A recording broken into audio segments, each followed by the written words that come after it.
Hello everyone, मैं Arun Kumar Yadav. Video के इस सीरीज में हम लोग पढ़ रहे हैं एपी। यह है प्रश्नावली 5.4, यानी इसको बोलते हैं ऐच्छिक प्रश्नावली। ऐच्छिक प्रश्नावली मतलब परीक्षा की दृष्टि से नहीं दिया गया है, परीक्षा में नहीं आएंगे। तो अब तक हम लोग एक क्वेश्चन देख चुके हैं, ये है दूसरा क्वेश्चन। यदि आप एपी के कंसेप्ट को पढ़ना चाहते हैं तो कंसेप्ट के लिए आपको एपी के प्लेलिस्ट में जाइए और लेक्चर 1 को देखिए, उसमें सारे कंसेप्ट को डिस्कस किया गया है। उसके बाद प्रश्नावली 5.1, 5.2, 5.3 के एक एक क्वेश्चन को, चाहे टफ क्वेश्चन हो, चाहे इजी क्वेश्चन हो, चाहे मीडियम क्वेश्चन हो, किसी भी क्वेश्चन को छोड़ा नहीं गया है, सबको बताया गया है डिटेल में कि यदि कोई बच्चा बिना कोचिंग का भी पढ़ रहा हो तो उसको दिक्कत किसी तरह का ना हो, सब क्वेश्चन को आसानी से सोल्व कर सके। आइए क्वेश्चन को पढ़ते हैं एक बार। किसी एपी के तीसरे यानी ए3 सातवें ए7 का योग कितना है? 6 है। यानी ए3 प्लस ए7 6 दिया हुआ है और उनका गुणनफल 8 है, यानी ए3 इंटू ए8 कितना है? सॉरी, ए3 इंटू ए7 कितना है? 8 है। तो एपी के प्रथम 16 पदों का यानी ए16 का योग ज्ञात करना, यही है। तो कैसे? यहाँ से एडी में रिलेशन आ जाएगा, यहाँ से एडी में आएगा, दोनों से हम क्या निकाल लेंगे? दोनों को सोल्व करके ए और डी निकाल लेंगे। जैसे ही ए और डी निकलेगा, हमको एन यहाँ पे मालूम है 16, यहाँ से ए16 निकाल लेंगे। आइए क्वेश्चन को शुरू करते हैं।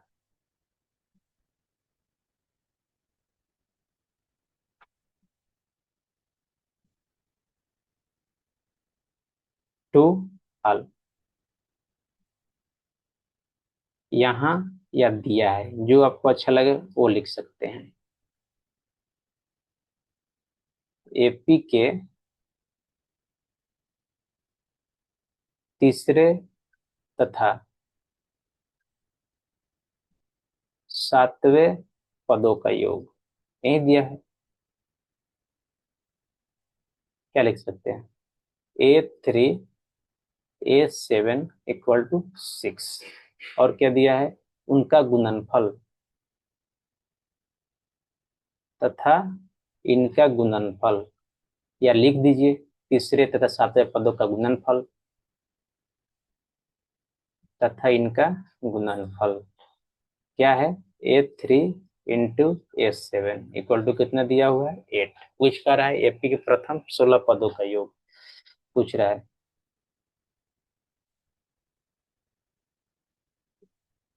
एपी के 16 पदों का योग यानी ए16। ए16 क्या पूछ रहा है? इक्वल टू वाट, यानी इसका मतलब एन क्या दिया हुआ है? एन16 दिया हुआ है। इसको वन, सॉरी,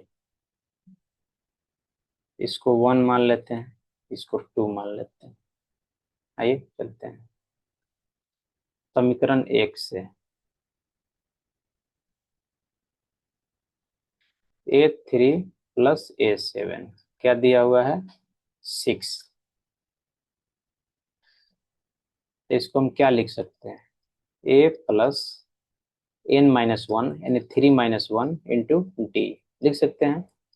अब देखिए ए7 को क्या लिख सकते हैं? ए प्लस n-1 यानी 7-1 इंटू डी लिख सकते हैं, इक्वल टू 6। अब आइए फिर इसको तोड़ेंगे तो लिख सकते हैं ए प्लस 2d, इसको इतना को प्लस, इसको देखिए इसको लिख सकते हैं ए प्लस 6d, इसको इक्वल टू 6। अब यहाँ ध्यान दीजिए ए प्लस ए कितना हो जाएगा? 2a। यहाँ 2d है, यहाँ 6d है, कितना हो जाएगा? 8d। 8d equal to 6। यहाँ से ले लेंगे 2 कॉमन, क्या हो जाएगा? a plus 4d equal to 6। नहीं होगा, 2 से काट देंगे तो कितना मरतबे कटेगा? 3 मरतबे। इसलिए यहाँ क्या हो जाएगा? a plus 4d equal to कितना आ गया? 3। इसको मान लेंगे इक्वेशन 3। अब इनको तो क्रॉप कर ही देते हैं, छोटा कर देते हैं थोड़ा सा।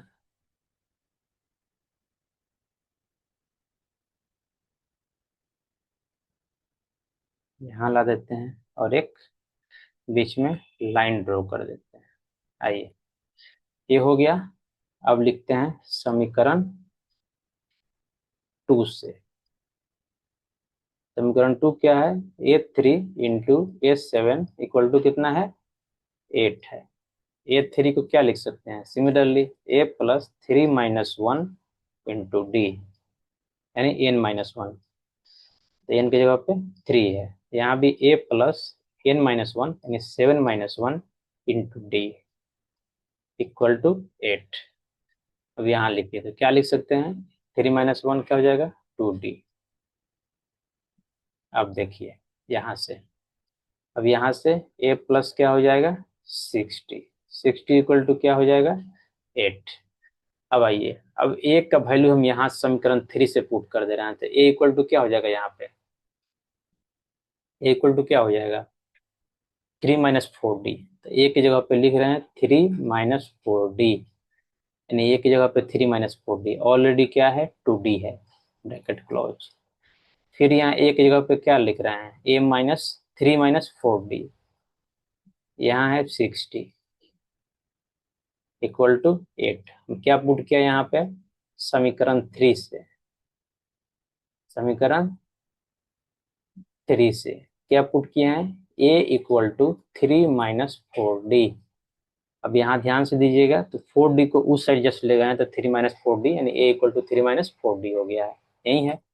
अब देखिए 3 का यहाँ 3 हो जाएगा, -4D प्लस 2D कितना हो जाएगा, -2D इंटू, यहाँ ध्यान दीजिए ये हो जाएगा, 3 का 3 रहेगा, -4 प्लस 6 कितना हो जाएगा, +2, डी का डी यहाँ पे हो जाएगा, ये हो जाएगा 8।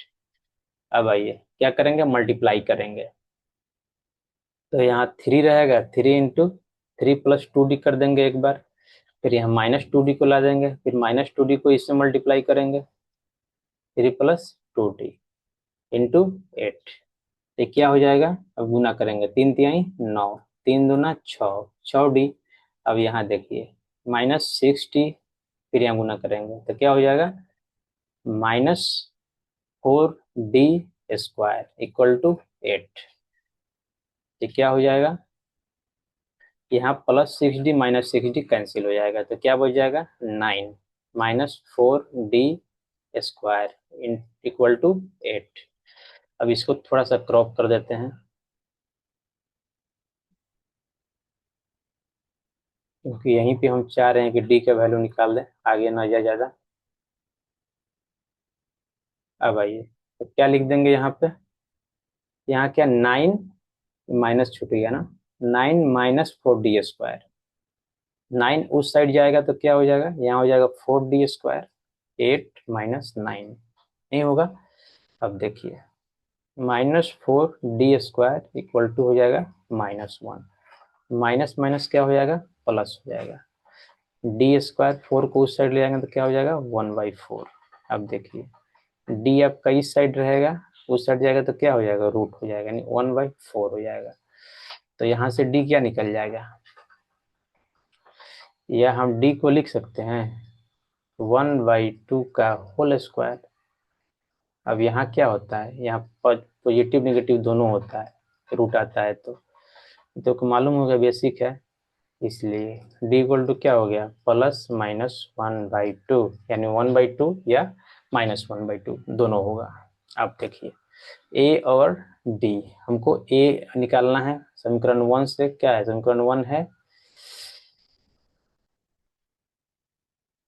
समीकरण 1 देख लेते क्या है, A3, समीकरण 1 से काम नहीं चलेगा, A3 + A7 = A6,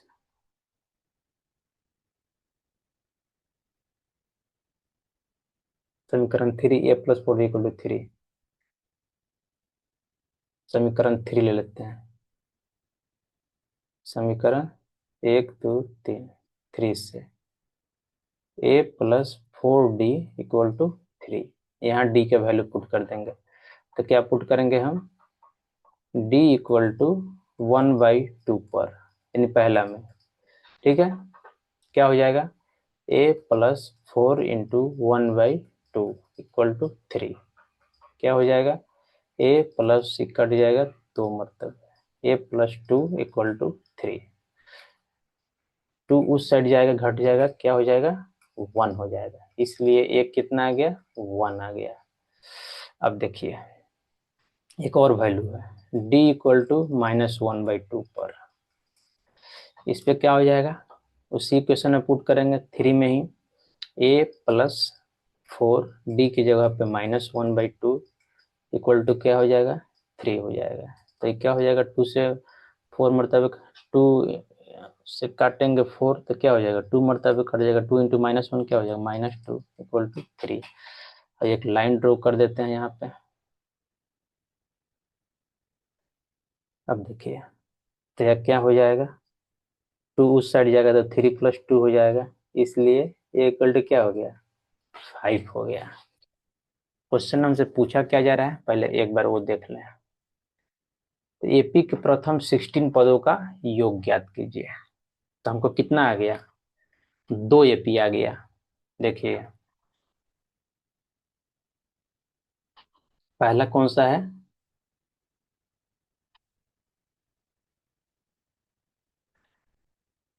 पहला एपी के लिए,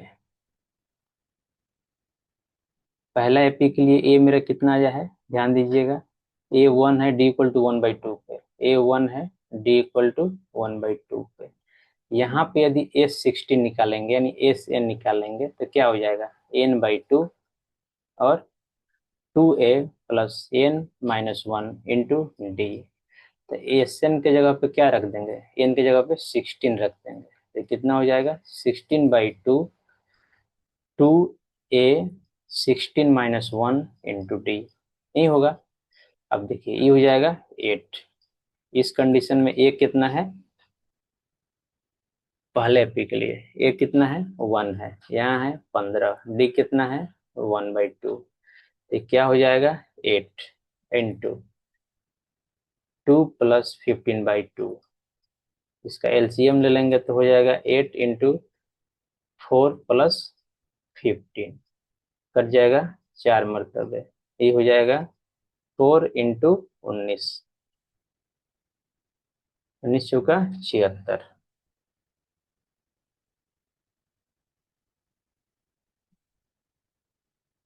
यानी S16 कितना आ गया, 76 आ गया, जब हम ई कंडीशन लिए S equal to 1 D equal to 1/2 लिए,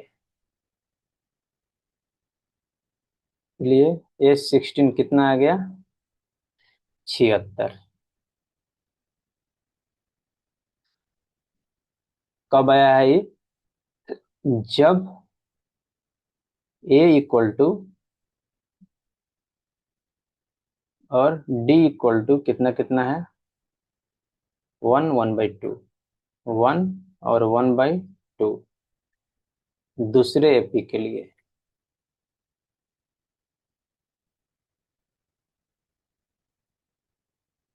ए कितना है, दूसरा एपी में ए कितना आया है, दूसरा संख्या एक आया है, ए equal to 5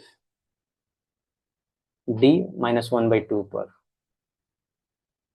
A equal to 5 d equal to -1/2। तो इसके लिए एस एन क्या हो जाएगा, फॉर्मूला तो सेम ही होता है, n/2 2a plus n-1 into D. N के जगह पे 16 रख रहे हैं हम, जहां जहां एन है वहां क्या रख दीजिए, 16 रख दीजिए, 2a प्लस 16-1 इंटू डी, क्या हो जाएगा 8।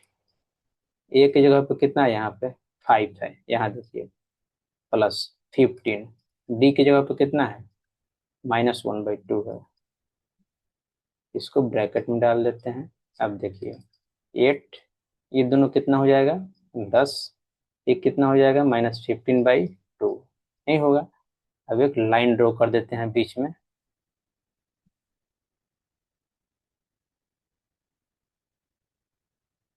क्या हो जाएगा, S16 इक्वल टू 8, एलसीएम लेंगे इसका तो 2 20 - 15 कितना हो जाएगा 8 इंटू 5/2, ये कट जाएगा कितना मतलब है 5, 4 मतलब है, ये हो जाएगा 20, इसलिए S16 कितना हो जाएगा 20। अब देखिए क्वेश्चन में पूछ क्या रहा है, एपी के प्रथम 16 पदों का योग ज्ञात कीजिए। तो कितना आ गया, 2 एपी आ गया यहाँ पे, तो 2 या पी का योग क्या होगा, अलग अलग होगा। अब लिख देंगे, अतः मेरा दोनों आंसर होगा यहाँ पे, ऐसा नहीं कि एक आंसर होगा, एक आंसर ही होगा, एक आंसर ही होगा। जब a equal to 1/2, d equal to -1/2, p आ गया ये 16। अतः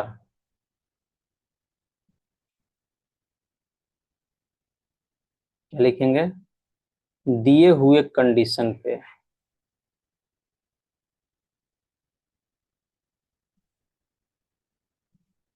दिए हुए कंडीशन पे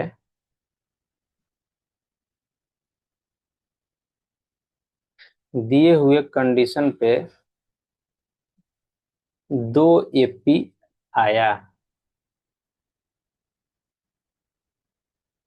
2 एपी ही है, एक में ए और डी का वैल्यू अलग अलग, मतलब क्या दोनों एपी अलग अलग है, इसलिए 16 पदों का योग कितना है, 76 तथा 20 है। यही क्या हो गया, मेरा आंसर हो गया। इसी के साथ क्वेश्चन 2 समाप्त होता है। नेक्स्ट वीडियो में देखेंगे हम लोग क्वेश्चन 3। यहाँ तक बने रहने के लिए बहुत बहुत धन्यवाद। यदि आपको वीडियो अच्छा लगा हो तो please like share and subscribe the channel. Thank you.